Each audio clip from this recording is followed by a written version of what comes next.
Hello' বন্ধুসকল, আজি আমি বহুত ভাল লগা এখন কোৰিয়ান ফিল্মৰ কাহিনী এক্সপ্লেইন কৰিবলৈ গৈ আছোঁ। এই ফিল্মৰ কাহিনী শুনি আপোনালোকে বহুতেই ভাল পাব, কিয়নো ইয়াত এজন কলেজ ষ্টুডেণ্টৰ কাহিনী দেখুওৱা হৈছে, যিজনৰ এটা মাৰাত্মক ৰোগ হয়। কিন্তু সেই ৰোগৰ কথা যেতিয়া তাৰ বন্ধু বান্ধৱী ইয়াৰ উপৰি তাৰ প্ৰিয়জনে গম পায়, তেতিয়া সিহঁতে তাৰ লগত বাৰু কি কৰে। কাহিনীটো বহুতেই ভাল, আকৌ এবাৰ কৈ দিলোঁ, আৰু সেইবাবে আপোনালোকে নিশ্চয় শেষলৈ চাব। আৰু এনেকৈ কাহিনী আগলৈ চাই থাকিবলৈ ছাবস্ক্ৰাইব কৰি লগতে বেল আইকনটোত এবাৰ প্ৰেছ কৰি দিয়ক। কাহিনীৰ আৰম্ভণিতে উইজি নামৰ এই ল'ৰাজনকে আমি দেখিবলৈ পাওঁ। আমি দেখা পাওঁ যে সি নিজৰ বান্ধৱী সুমিনৰ লগত এটা ভিডিঅ' শ্বুট কৰি আছে। আচলতে সেই ছোৱালীজনীয়ে নিজৰ বিষয়ে কিছুমান কথা কৈ আছিলে, কিয়নো সিহঁতে এই ভিডিঅ'টি আন এটা দেশলৈ পঠাব। আমি দেখা পাওঁ যে সুমিনে বহুতোবাৰ চেষ্টা কৰি আছে, কিয়নো সিহঁতেও ভালদৰে ইংলিছ ক'ব নোৱাৰে, কিন্তু শেষত গৈ সিহঁতে সেই ভিডিঅ'টি শ্বুট কৰি লয়। তাৰপিছতে সন্দেহ হোৱাত আমি দেখা পাওঁ যে সিহঁতে নিজৰ এক্সট্ৰা ক্লাছবোৰ কৰি আছে। ক্লাছ শেষ হোৱাৰ পিছতো উইজিয়ে নিজৰ কিতাপখন লৈ পঢ়ি আছিলে। তেতিয়া তাৰ একমাত্ৰ বেষ্ট ফ্ৰেণ্ডজনে তাক আমনি কৰিবলৈ চেষ্টা কৰে। তাৰ বেষ্ট ফ্ৰেণ্ডজনে কয় যে কিমান পঢ়িবা, ব'লা আমি ৰেষ্টুৰেণ্টলৈ যাওঁ। তাৰপিছতেই সিহঁতে নিজৰ প্ৰিয় ৰেষ্টুৰেণ্টলৈ যায়, য'ত যোৱাৰ পিছতেই সিহঁত দুয়ে কথা পাতিবলৈ আৰম্ভ কৰে। তেতিয়া তাৰ বেষ্ট ফ্ৰেণ্ডজনে উইজিৰ ওপৰত খঙতে কয় যে তুমি এইবোৰ পঢ়ি কি কৰিবা। এয়া শুনি উইজি আচৰিত হয় আৰু কয় যে পঢ়িটো ভাল মাৰ্কছে পাম নহয়নে। কিন্তু তেতিয়া তাৰ বেষ্ট ফ্ৰেণ্ডজনে খঙতে কয় যে মইতো তোমাৰ একমাত্ৰ বেষ্ট ফ্ৰেণ্ড, তেতিয়াহ'লে তুমি ইমান ডাঙৰ এটা কথা মোৰ পৰা কিয় লুকাইছা যে তোমাৰ এটা মাৰাত্মক ৰোগ আছে, আৰু সেই ৰোগটোৰ ফলতে কেইদিনমান পিছতে তুমি মৰিবলৈ গৈ আছা।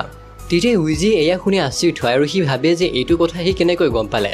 তেতিয়া উইজিয়ে তাৰ ওচৰত ক্ষমা বিচাৰিও কয় যে মই এইটো কথা কাকো ক'ব নিবিচাৰোঁ, কিয়নো মই ভাবিছিলোঁ যে সকলোৱে মোৰ পৰা আঁতৰি গুচি যাব। মই জানো তুমি কেতিয়াও আঁতৰি নগ'লা হয়, কিন্তু তুমি বহুত টেনশ্যনত আহি গ'লা হয়, কিন্তু তোমাৰো একমাত্ৰ বেষ্ট ফ্ৰেণ্ড মই আছিলোঁ, আৰু যদি মই মৰি যাওঁ তেতিয়াহ'লে তুমি কেনেকৈ থাকিবা সেইটো ভাবিয়ে মই এই কথাটো কোৱা নাছিলোঁ। তেতিয়া তাৰ বেষ্ট ফ্ৰেণ্ড জিঅ'জনে কয় যে তুমি মোক সৰু পোৱালি বুলি ভাবিছা নেকি? আমি সকলোৱে এদিন নহ'লে এদিন মৰিবলৈ গৈ আছোঁ, তুমি মোক এই কথাটো কিয় নক'লা?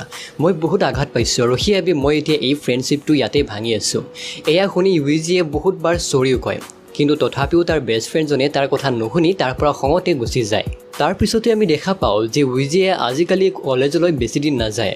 আমি দেখা পাওঁ যে সি অনবৰতে হস্পিটেলত থাকে, আৰু হস্পিটেলৰ পৰা সি কলেজলৈ যায়, আৰু মাজে সময়ে সি নিজৰ ভাল লগা কামবোৰ কৰি থাকে। সি যেতিয়া হস্পিটেললৈ যায় তেতিয়া তাৰ দৰে আন এজন ল'ৰাকো সি লগ পায়। সিহঁত দুয়ো বহুত বেজাৰ আছিলে, আৰু সেইবাবে সিহঁতে এটাই আনটোৰ দুখ বুজি পায়, কিয়নো ইমান সোনকালে সিহঁতে মৰিব বিচৰা নাছিলে, কিয়নো এতিয়া সিহঁতৰ বয়স হোৱাই নাছিলে।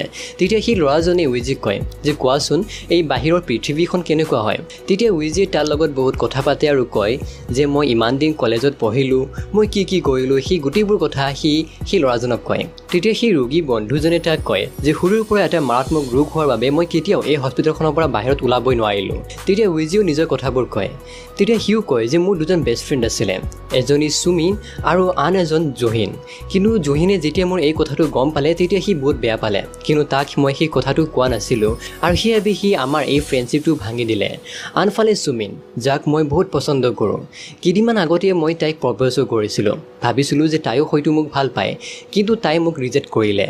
তেতিয়া তাৰ ৰোগী বন্ধুজনে কয় যে তুমি এটা কাম কৰা, তুমি নিজৰ এই বেমাৰৰ কথাটো সুমিনক কৈ দিয়া, হয়তো এই কথাটো শুনি তাইও বহুত বেজাৰ হ'ব, আৰু তেতিয়া তাই কেইদিনমানৰ বাবে তোমাৰ গাৰ্লফ্ৰেণ্ড হৈ যাব, কিন্তু তাইও গম পাই যাব যে তুমি কেইদিনমান পিছতে মৰিবা, সেইবাবে তাই তোমাক আৰু হাৰ্ট নকৰে। কিন্তু তেতিয়া উইজিয়ে কয় যে মই নিজৰ এই বেমাৰৰ সুযোগ ল'ব নিবিচাৰোঁ, কিয়নো তাই মোক ভাল নাপায়, বৰঞ্চ মোৰ বেমাৰ হোৱাৰ বাবেহে তাই মোক ভাল পাব, আৰু সেইটো মই একেবাৰে পচন্দ নকৰোঁ।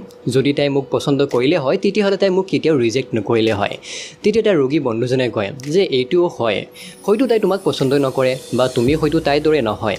ইয়াত বেজাৰ হ'বলগীয়া একোৱেই নাই, কিয়নো আমাৰ এই পৃথিৱীখনত বহুতো মানুহ আছে, আৰু আমিও বহুতো মানুহক ভাল পাবই পাৰোঁ। কিন্তু আনফালে আমি আন এটা চিনত দেখা পাওঁ যে জিহ আৰু সুমিন অৰ্থাৎ উইজিৰ দুয়োজন বন্ধুৱে এখন ক্লাছতে বহি কথা পাতি আছে। তেতিয়া সুমিনে জিহক কয় যে মই ইউজিক এইবাবে ৰিজেক্ট কৰিছিলোঁ কিয়নো সি কেইদিনমান পিছতে মৰিব, আৰু মই ৰিজেক্ট কৰা এটাই কাৰণ হ'ল যে সি মৰি যোৱাৰ পিছত মই কেনেকৈ থাকিম। আচলতে তাই এয়া ভাবিছিলে যে যদি তাই 6 মাহ বা 1 বছৰ যদি তাৰ গাৰ্লফ্ৰেণ্ড হয় তেতিয়াহ'লে সিহঁতৰ মাজত বহুতো ফিলিংছ আহিব, আৰু এইটো কথা উইজি মৰি যোৱাৰ পিছতো তাই কেতিয়াও পাহৰিব নোৱাৰে, আৰু হয়তো এটা সময়ত তাই উইজিৰ বাবে পাগল হৈ যাব, কিন্তু উইজি সেই সময়ত জীয়াও নাথাকিব পাৰে, আৰু সেইবাবে তাই এইবোৰ কথা ভাবিহে তাক ৰিজেক্ট কৰিছিলে। আৰু সি যে মৰিব এই কথাটো জিহুৱেই সুমিনক কৈছিলে। আমি ৰাতি দেখা পাওঁ যে উইজিৰ আকৌ এবাৰ বেমাৰ উঠিছে। আচলতে সি বহুত কঁপি আছিলে।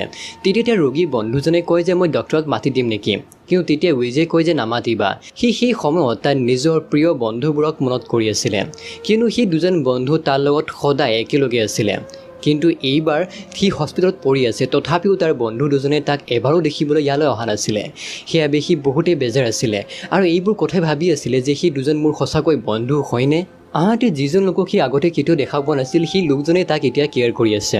তাৰপিছতে আমি কলেজত এজন নতুন ল'ৰাক দেখা পাওঁ। আচলতে সি ইয়ালৈ নতুনকৈ আহিছে। সি দেখাটো একেবাৰে পোৱালিৰ দৰে আছিলে আৰু সি বস্তুবোৰ ভাবিছিলেও পোৱালিৰ দৰে। সি তেতিয়া সুমিনক দেখা পায়। আচলতে সি সুমিনক বহুত লাজ কৰি আছিলে, কিন্তু সি নতুনকৈ ইয়ালৈ আহিছে। তেতিয়া সুমিনে ভাবে যে হয়তো তাৰ ভোক লাগিছে আৰু সেইবাবে তাই বিস্কুট দি দিয়ে। তাৰপিছতে তাই গম পায় যে এই ল'ৰাজন নতুনকৈ আহিছে আৰু সেইবাবে তাৰ এডমিশ্যনত সহায় কৰিবলৈ তাই সেই ল'ৰাজনক লৈ এডমিশ্যন ৰুমলৈ যায়। এডমিশ্যন কৰাই দিয়াৰ পিছত সিহঁত দুয়ো বাহিৰলৈ ওলাই যায়। তাৰপিছতে সুমিনে এই ল'ৰাজনক জিহুৰ লগত চিনাকি কৰায়। তেতিয়া সেই ল'ৰাজনে বহুতেই কথা পাতে। এয়া দেখি সুমিন আৰু জিহুৱে বহুত আমনি পায়, কিন্তু সিহঁতে ভালো পায়, কিয়নো এই ল'ৰাজন সহজ সৰল। সেই ল'ৰাজনে সিহঁতৰ লগত বহুতেই কথা পাতে আৰু সেইবাবে সিহঁত দুয়ো তাৰ বহুত ভাল বন্ধু হৈ পৰে। তাৰপিছতে আমি দেখা পাওঁ যে সেই সহজ সৰল ল'ৰাজন, যাৰ নাম বেজিও, সি আকৌ কলেজলৈ ঘূৰি আহে, কিন্তু সি ইয়াত কিবা এটা বস্তু থৈ গুচি গৈছিলে। কিন্তু যেতিয়া সি ইয়ালৈ আহে তেতিয়া সি উইজিক দেখা পায়। আচলতে উইজিয়ে নিজৰ কিতাপবোৰ ইয়াত থ'বলৈ আহিছিলে। তেতিয়া উইজিয়ে নিজৰ লকাৰটো খুলিব নোৱাৰে। এয়া দেখা পাই সি সহজ সৰল ল'ৰাজনে তাক সহায় কৰে আৰু তেতিয়া সিহঁতৰ মাজত কথা বতৰা হয় আৰু তেতিয়া সিহঁত দুয়ো ভাল বন্ধু হৈ পৰে। তাৰপিছতে সিহঁতে কলেজৰ পৰা তাৰপিছতে উইজি নিজৰ এই বন্ধুজনক নিজৰ ঘৰলৈ লৈ আহে।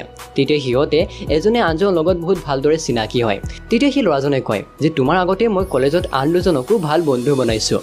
এজনীৰ নাম হ'ল সুমিন আৰু আনজনৰ নাম হ'ল জিহুৱে, আৰু সিহঁতৰ লগত কথা পাতি মোৰ বহুতেই ভাল লাগিছে। তেতিয়া সি কয় যে তুমি সিহঁতক চিনি পোৱা নে? তেতিয়া উইজিয়ে সেই ল'ৰাজনক কয় যে সিহঁত দুজনেই মোৰ এটা সময়ত আটাইতকৈ ক্ল'জ ফ্ৰেণ্ড আছিলে। সিহঁতৰ লগতে মই সকলোবোৰ সুখ দুখ শ্বেয়াৰ কৰিছিলোঁ, কিন্তু এতিয়া আৰু নাই। তাৰপিছত চিনটোতে আমি দেখা পাওঁ যে সুমিন আৰু সেই ল'ৰাজন অৰ্থাৎ জিহুৱে বহি কথা পাতি আছে। তেতিয়া জিহুৱে সুমিনক প্ৰপ'জ কৰে আৰু কয় যে মই তোমাক আগৰে পৰা বহুত ভাল পাওঁ। কিন্তু সুমিনে এই কথাটো একচেপ্ট নকৰে। তাই কয় যে মই তোমাক কেৱল এজন ফ্ৰেণ্ড হিচাপেই ভাবিছিলোঁ। তেতিয়া সেই ল'ৰাজনে অৰ্থাৎ জিহুৱে, যিজন উইজিৰ বেষ্ট ফ্ৰেণ্ড হয়, সেই সুমিনক সোধে যে তুমি উইজিক ভাল পোৱা নেকি, তুমি তাক পচন্দ কৰিছিলা নেকি? তেতিয়া সুমিনে কয় যে হয়তো সি জীয়াই থাকিলে মই তাক পচন্দ কৰিলোঁ হয়, কিন্তু মই এতিয়া বহুত কনফিউজ যে মই তাক ভাল পাম নে নাপাম, কিন্তু সি কেইদিনমান পিছতে মৰি যাব, আৰু যদি মই এতিয়া তাক ভাল পাওঁ তেতিয়াহ'লে সি মৰি যোৱাৰ পিছত মোৰ কি হ'ব? আনহাতে তাই আকৌ এবাৰ কয় যদি সি এনেকৈ ভাবে যে তাৰ শেষ সময়তে মই তাৰ লগ নিদিলোঁ, তেতিয়াহ'লে সিও হয়তো বেয়া পাব আৰু সেনেকৈ সি মৰি যাব। এতিয়া মই কি কৰোঁ মই নিজে ভাবি পোৱা নাই। মই তাৰ ভালৰ কাৰণে কিবা এটা কৰোঁ নে মোৰ ভালৰ কাৰণে কিবা এটা কৰোঁ? আচলতে এই পৰিস্থিতিটো তাইৰো ভুল নাছিলে, ইয়াৰ উপৰি উইজিৰো একো ভুল নাছিলে, কিয়নো সেই পৰিস্থিতিটো তেনেকুৱাই। আৰু এই কাহিনীটোৰ জৰিয়তে কি বুজাবলৈ চেষ্টা কৰা হৈছে সেয়া হয়তো আপোনালোকে অন্তত গম পাব। তাৰপিছত চিনটোতে আমি দেখা পাওঁ যে উইজিৰ ওচৰত এজনী ছোৱালী আহে। সেই ছোৱালীজনী কয় যে তুমি তোমাৰ নাম্বাৰটো দিবা, কিয়নো মই গম পাইছোঁ যে তুমি কেইদিনমান পিছতে ইয়াৰ পৰা গুচি যাবা। আচলতে সেই ছোৱালীজনীয়ে এই কথাটো গমেই নাপায় যে সি কেইদিনমান পিছতে মৰিবলৈ গৈ আছে। তেতিয়া উইজিও নিজৰ নাম্বাৰটো দি দিয়ে, আৰু এয়া দেখি আমি গম পাওঁ যে সেই ছোৱালীজনী উইজিক ভাল পাইছিলে। তাৰপিছতে সুমিন তাত আহি পৰে।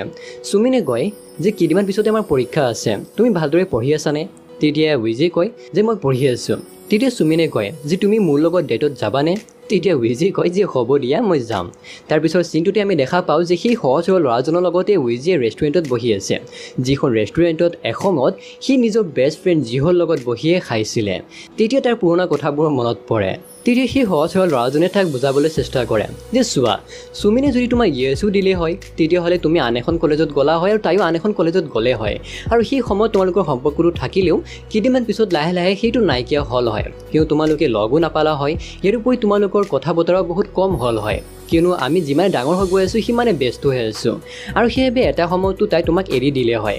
তেতিয়াহ'লে এইবোৰ কথা ভাবি কি লাভ? তুমি আমাৰ এই বাস্তৱ জীৱনলৈ আহি যোৱা। তেতিয়া উইজিয়ে এটা কথা গম পাই যায় যে সি হয়তো সেই কথাটো মনে দিয়া নাছিলে যে সি কেইদিনমান পিছত মৰিব, কিন্তু তাৰ কথাবোৰ সি ভালদৰে বুজি পাই যায় যে যদিহে মই মৰি গ'লোঁ হয় তেতিয়াহ'লে সুমিনৰ কি হ'ল হয়, আৰু সেই কথাটো ভাবিয়ে হয়তো সুমিনে তাক ইয়েছ দিয়া নাছিলে। আৰু তেতিয়াহে উইজিয়ে গম পাই যায় যে তাই যিটো কাম কৰিছে সেইটো বহুত ভাল কাম কৰিছে, কিন্তু এনেকৈ তাই বহুত কষ্ট পালে হয়। তাৰপিছতে আমি দেখা পাওঁ যে সুমিনে উইজিৰ লগত কথা পাতি আছে। আচলতে সিহঁতৰ পৰীক্ষাৰ আগদিনাই সিহঁতে কথা পাতি আছিলে। তেতিয়া সুমিনে তাক কয় যে তুমি নিজে এই কথাটো মোক কিয় কোৱা নাছিলা যে তোমাৰ কেঞ্চাৰ আছে? যদি তুমি নিজে এই কথাটো কৈ দিলা হয় তেতিয়াহ'লে মই তোমাৰ লগত এনেকুৱা নকৰিলোঁ হয়, মই তোমাৰ ফ্ৰেণ্ড এতিয়াও হয়, কিন্তু মই গাৰ্লফ্ৰেণ্ড হ'ব নোৱাৰিম। কিন্তু এতিয়া আমি দুয়োৱে একেলগে বহুতো সময় কটাব পাৰিম। যদি মই তোমাক ভাল পাই পেলাওঁ তেতিয়াহ'লে মোৰ কি হ'ব যেতিয়া তুমি মৰি যাবা। তেতিয়া উইজি এই গোটেইবোৰ কথা বুজি পায় আৰু কয় যে এতিয়া ঠিক আছে, আমি এতিয়া ডেটলৈ যাওঁ, আমি দুয়ে যিমান সময়লৈকে পাৰোঁ সিমান সময় এনজয় কৰোঁ।